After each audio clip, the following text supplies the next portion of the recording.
అది అంటే ఏదో ఇదొక సాహసోపేతంగా ఉన్న మాట అయ్యుండొచ్చు. కాకపోతే మోడర్న్ మెడిసిన్ రీచ్ కాని ఏరియాస్ అని కొన్ని ఉంటాయండి. ఏంటంటే సే సపోజ్ డిసీజే తీసుకోండి లేదా డిజార్డర్ తీసుకోండి.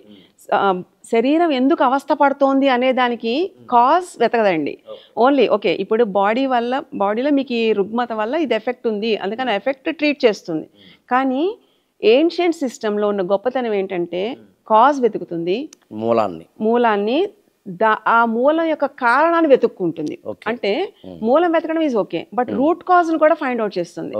సో అంటే శరీరాన్ని చూసే level of like looking at అన్నది ఇంకా మోడర్న్ మెడిసిన్ అంతవరకు వెళ్ళలేదండి, ఖచ్చితంగా చెప్పచ్చు. ఎందుకంటే if you hit with autoimmune disorders, దానికి దెర్ ఇస్ నో రీజన్ అండి.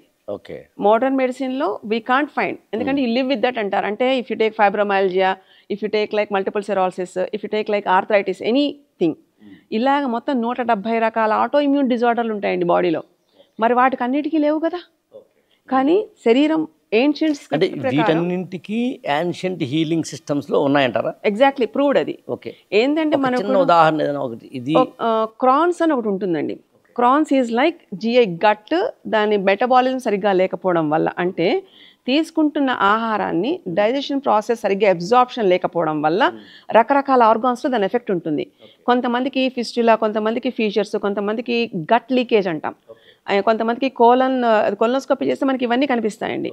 కానీ అది ఓన్లీ అక్కడికక్కడ సిమ్టమ్స్ ట్రీట్ చేస్తారు, కానీ దాని కాజ్ వెతకరు. సో సిమ్టమ్స్ ఎప్పుడు దాని కాజ్ ఎక్కడుందని యాన్షియంట్ హీలింగ్ సిస్టమ్ చెప్తుంది. అసలు అద్భుతం అండి.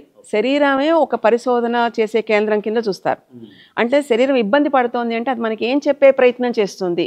ఇక్కడ ఒకటి గమనించాల్సింది ఏంటంటే శరీరం మాట్లాడుతుంది. శరీరం మాట్లాడుతుంది అనే దాన్ని సింప్లిఫై చేసేందుకు, వ్యూయర్స్ కొంచెం అర్థమయ్యేందుకు చాలా సింపుల్ చెప్తా, నాకు అర్థమయ్యే భాష. మనం అప్పుడప్పుడు అరే నాకు ఈ పదార్థాలు పడవరా అంటాం. అవును, పెరుగు పడి నాకు పాలు తాగితే ఏదో అవుతుందిరా, లేకపోతే కనుక చింతపండు అని చెప్తుంటాం. అవును, కోల్డ్ వాటర్ నాకు వద్దండి, నేను కోల్డ్ వాటర్ తాగితే నాకు కొద్దిగా జలుబు చేస్తుంది. బిగినింగ్లో తెలియదు, over a period of time మన ఎక్స్పీరియన్స్లో ఓహో పాలానాది నేను తినడం వల్ల నాకు పట్టడం లేదు కాబట్టి నేను దీన్ని అవాయిడ్ చేయాలి అనుకోవడం బాడీ మనతో మాట్లాడాలి. అది మనకి కాదండి, అది మెమరీ గుర్తుంటుంది. ఓకే,